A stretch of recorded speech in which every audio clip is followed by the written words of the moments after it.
প্রিয় ছাত্রছাত্রীরা, আজকে আমি নিয়ে এসেছি বিএ ফার্স্ট সেমেস্টার ইতিহাস মেজরের SEC পেপারের একটি গুরুত্বপূর্ণ প্রশ্নের উত্তর। প্রশ্নটি হলো, ভারতের ঐতিহ্যমণ্ডিত স্থানগুলিকে সুরক্ষা প্রদানের জন্য যে আইনগুলি প্রণয়ন করা হয়েছে তা আলোচনা করো। ভূমিকা: ভারতের একটা সমৃদ্ধ এবং বৈচিত্র্যময় সাংস্কৃতিক এবং প্রাকৃতিক ঐতিহ্য রয়েছে, যা হাজার হাজার বছর ধরে বিদ্যমান। সময়ের সাথে সাথে ভারত ভবিষ্যৎ প্রজন্মের জন্য তার ঐতিহ্যগত সম্পদ সংরক্ষণ এবং সুরক্ষার গুরুত্বকে স্বীকার করেছে।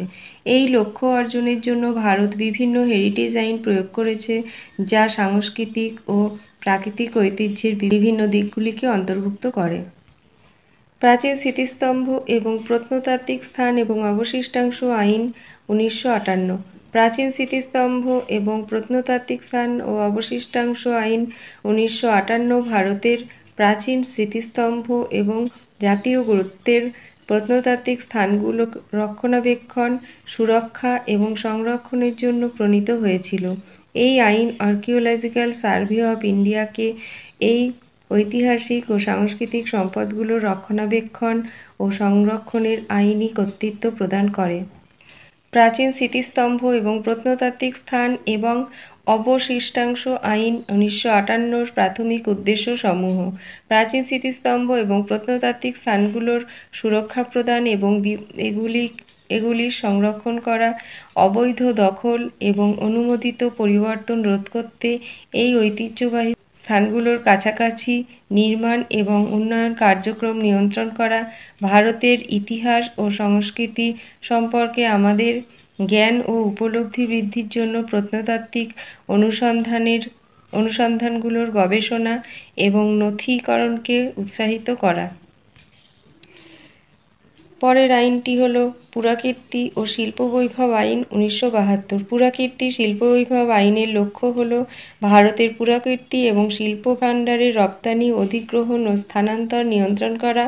ভারতের অমূল্য শৈল্পিক ও সাংস্কৃতিক ঐতিহ্য যাতে দেশের মধ্যে থাকে তা নিশ্চিত করে সাংস্কৃতিক নিদর্শন ও ঐতিহ্যের অবৈধ বাণিজ্য ও পাচার রোধ করার জন্য এটা প্রণয়ন করা হয়েছিল। পুরাকীর্তি ও শিল্পবৈভব আইন 1972 মূল উদ্দেশ্যসমূহ: পুরাকীর্তি ও শিল্পবৈভব অর্জন, দখল এবং স্থানান্তর নিয়ন্ত্রণ করা, সাংস্কৃতিকভাবে গুরুত্বপূর্ণ নিদর্শন এবং শিল্পকর্মের অনুমোদিত রপ্তানি রোধ করা, জাতীয়ভাবে গুরুত্বপূর্ণ শিল্প সম্পদ শনাক্তকরণ এবং ঘোষণার জন্য একটা ব্যবস্থাপনা তৈরি করা। পুরাকীর্তি ও শিল্পবৈভব আইন 1972 আর্কিওলজিক্যাল সার্ভে অফ ইন্ডিয়াকে পুরাকীর্তি বিক্রেতা ও রপ্তানিকারকদের নিবন্ধন এবং লাইসেন্সের জন্য মনোনীত কর্তৃপক্ষ হিসেবে প্রতিষ্ঠিত করে। পরের আইনটি হল বন্যপ্রাণী সুরক্ষা আইন। প্রাথমিকভাবে বন্যপ্রাণী সংরক্ষণের দিকে মনোনিবেশ করা হলেও বন্যপ্রাণী সুরক্ষা আইন ভারতের ঐতিহ্য সংরক্ষণের গুরুত্বকেও স্বীকৃতি দেয়।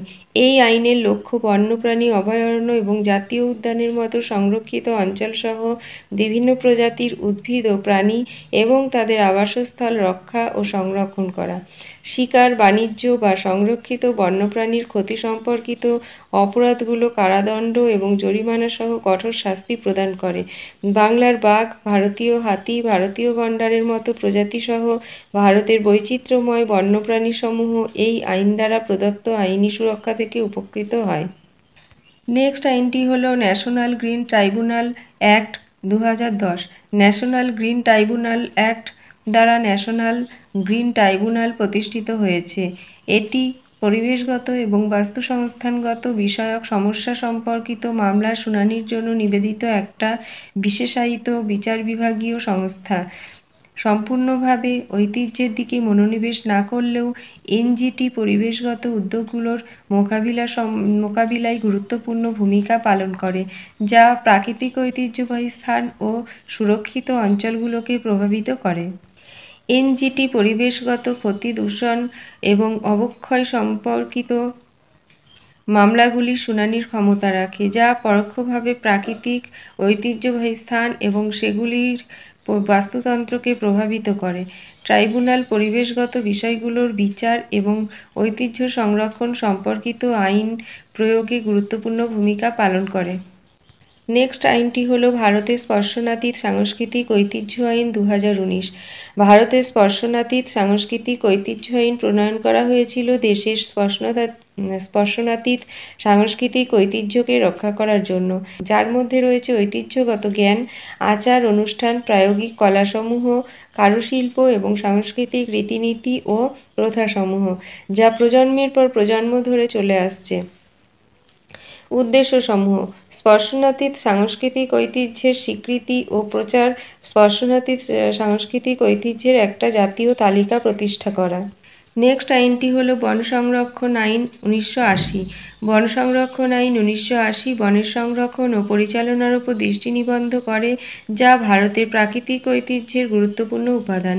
প্রাথমিকভাবে বন সুরক্ষার সাথে সম্পর্কিত হলেও এই আইন বন বাস্তুতন্ত্রের মধ্যে অবস্থিত প্রাকৃতিক ঐতিহ্যবাহী স্থানগুলো রক্ষায় পরোক্ষভাবে অবদান রাখে। এই আইনের উদ্দেশ্যগুলির মধ্যে রয়েছে বনের সাথে সম্পর্কহীন উদ্দেশ্যে বনভূমিকে কাজে লাগানোর প্রচেষ্টাকে নিয়ন্ত্রণ করা, বন ধ্বংস এবং অবক্ষয়ের কারণ হতে পারে এমন যে কোনো ক্রিয়াকলাপের জন্য পূর্ব অনুমোদন নিশ্চিত করা, দীর্ঘমেয়াদী বন ব্যবস্থাপনা ও সংরক্ষণকে উৎসাহিত করা। রিভার বোর্ড আইন। রিভার বোর্ড আইন বলতে নদী ব্যবস্থাপনা উন্নয়নকে সম্বোধন করে। সম্পূর্ণভাবে ঐতিহ্যের দিকে মনোনিবেশ না করলেও এই আইনে পরোক্ষভাবে নদীর তীরে এবং নদীর অববাহিকায় অবস্থিত প্রাকৃতিক ঐতিহ্যবাহী স্থানগুলোর উপরে প্রভাব প্রতিষ্ঠিত হয়।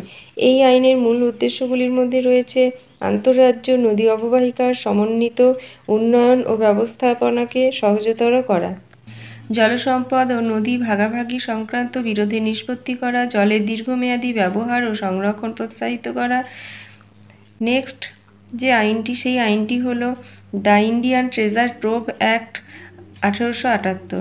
The Indian treasure trove act হলো একটা ঐতিহাসিক আইন, যা ভারতে পাওয়া লুকানো গুপ্তধনের সন্ধান এবং সে সম্পর্কে সংবাদ প্রদানের সঙ্গে সম্পর্কিত। ঐতিহ্য সংরক্ষণের জন্য বিশেষভাবে নিবেদিত না হলেও এই আইন এই জাতীয় আবিষ্কারগুলো নথিবদ্ধ করার প্রক্রিয়া এবং কিভাবে গুপ্তধন পরিচালনা ও বন্টন করা হয় তার রূপরেখা দেয়। এ আইনের উদ্দেশ্যগুলি হলো আবিষ্কৃত গুপ্তধন ভাণ্ডারের মালিকানা এবং বন্টনের ব্যবস্থা করা, ঐতিহাসিক নিদর্শনগুলোর লিপিবদ্ধকরণ এবং সুরক্ষার ব্যবস্থা করা। মূল্যায়ন: ভারতের হেরিটেজ আইনগুলো দেশের বৈচিত্র্যময় সাংস্কৃতিক ও প্রাকৃতিক ঐতিহ্য রক্ষায় গুরুত্বপূর্ণ ভূমিকা পালন করে। এই আইনগুলো প্রাচীন স্মৃতিসৌধ এবং প্রত্নতাত্ত্বিক স্থানগুলো থেকে শুরু করে বন্যপ্রাণী ও জীববৈচিত্র্য সংরক্ষণ পর্যন্ত ঐতিহ্য সংরক্ষণের বিভিন্ন দিককে অন্তর্ভুক্ত করে। তাছাড়া হেরিটেজ আইনগুলো ঐতিহ্য সংরক্ষণে স্থানীয় সম্প্রদায়ের সম্পৃক্ততার উপর জোর দেয় এবং ভবিষ্যৎ প্রজন্মের জন্য ভারতের সমৃদ্ধ ঐতিহ্য রক্ষার জন্য দীর্ঘমেয়াদী উন্নয়নের তাৎপর্যকে তুলে ধরে।